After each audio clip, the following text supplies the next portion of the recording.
E aí, povo que curte videogame, hashtag seus maravilhosos. Bem-vindos ao Gamepad, o programa que toda semana te conta um paranauê pra você manjar mais os paranauês. Nessa semana a gente vai falar do RPG Maker. Aham, faça você mesmo. Quem pediu essa sugestão foi o Adrian Guilherme. É Adrian? Espero que seja, porque daí senão eu falei seu nome errado. Mas então, Adrian Guilherme e todos vocês, eu sou muito fã dessa coisa que a gente tem nos videogames desde os mods, etc., que é crie você o seu jogo. E se você também curte o mercado de game e pensa em virar desenvolvedor, vale muito a pena sim você testar essas plataformas, inclusive o RPG Maker. Eu lembro que meu irmão, antes de virar programador da área, ele passava horas fazendo joguinhos no RPG Maker. Pode ser que te ajude, tem muitos desenvolvedores que dizem que ajuda bastante. Então eu vou falar um pouco do RPG Maker, daí eu te dou outras dicas se você não curtir essa engine em particular, beleza? O primeiro RPG Maker foi lançado em 1988 e ele trabalhava com 256 cores e chipsets, que hoje a gente chama de tilesets, que é aquela coisa, aqui eu quero que seja graminha, aqui eu quero que tenha uma porta, enfim. E você sim podia fazer jogos muito baseados no que eram os RPGs da época. Até hoje ele mantém um pouco, mais ou menos, dessa estética. E a mecânica funciona por programação via comando. Então você diz onde as coisas vão e as coisas ali, os eventos começam a se suceder. Mas foi só na terceira versão, chamada RPG Maker 2000, que a comunidade brasileira começou a dar muita atenção. Foi um estouro de verdade. Todo mundo começou a se conversar e tal. Teve um campeonato, não foi nem bem um campeonato, foi assim faça aí seu jogo de RPG Maker, da Brasnet. Tiveram 50 jogos inscritos, inclusive um brasileiro que ficou muito famoso na época, chamado A Lenda de Kaiser. Se você não conhece, eu acho que ainda tem para download em algum lugar. Tenta achar. A cada versão lança alguma coisa nova. Por exemplo, na versão RPG Maker 2003, você podia fazer side-scrolling, que era uma coisa nova, e batalhas que não eram por turnos, batalhas em tempo real. E eu acho muito interessante que o RPG Maker existe até hoje e ele está sempre em desenvolvimento. A última versão, inclusive, foi lançada no final do ano passado.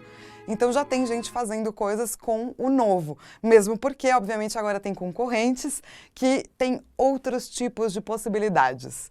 A gente vai discutir isso também. Mas o RPG Maker também evoluiu para fazer outras coisas. Hoje ele tem plataformas para você lançar a sua HQ, para você fazer games que são games de plataforma. Quer dizer, a gente está sempre aí em constante movimento. No Brasil, tem várias comunidades que podem te ajudar se você quer começar a desenvolver jogos com essa engine. Tipo, o Mundo do RPG Maker, a Arena Livre, o Centro RPG e mais um monte. A gente tem bastante comunidade mesmo. Se você, inclusive, é de uma comunidade, deixa o seu recado aí. Coloca o link da sua comunidade para a galera conhecer. E daí vocês perguntam, mas tem jogo bom feito com RPG Maker? Sim, tem um monte de jogo bom. To the Moon, que para mim é um dos melhores indies lançados nos últimos anos, é feito em RPG Maker. E eu vou escolher alguns que eu gosto aí para você testar. No Alter Isle Genesis, que é um jogo que mistura cyberpunk com exploração, furtividade, etc., você tem o seu esquadrão e você pode ficar cavocando espaços. É muito legal e eu gosto muito desse jogo exatamente por ele ser feito no RPG Maker, mas não ser um jogo de RPG. Inclusive, tem muito jogo de terror feito para a plataforma. O Clock of Atonement tem uma trama um pouco bizarra. Tem um bro estranho que é obsessivo e mata a sua mina. E daí ele resolve voltar no tempo para salvar a mina. Apesar da trama né? Estranha. Tem sim bons diálogos e vale a pena. Além de Corpse Party, que a gente já falou em outro Gamepad, que é um jogo de 1996, feito no Japão, que é sobre um grupo de garotos que fala sobre lendas urbanas e tal, até que elas começam a acontecer. E tem uma mecânica muito, muito interessante de permadeath. E já que a gente tá falando de coisa estranha, olha esse joguinho. Ele chama Gengiva. E é um ameboide, totalmente surreal, tá? Um ameboide que decide que vai engolir a civilização e todas as suas garrafas de plástico, né? Muito amor pela loucura dos desenvolvedores. Agora, se você curte o outro lado, que é completamente lógica, tem o Professor MacLogic Saves the Day, que é um jogo de puzzle, só que os puzzles são randômicos. Então, toda vez que você joga, você vai ter puzzles diferentes, quebra-cabeças diferentes para resolver. Vale muito a pena, é muito interessante esse jogo. E eu curto muito quando os desenvolvedores resolvem prestar homenagens ou fazer fanfics. E se você também gosta, eu tenho 2 sugestões para você. A primeira é o Pokémon The Evil Inside 2, que é um jogo que você atira nos Pokémons. Tem que gostar muito.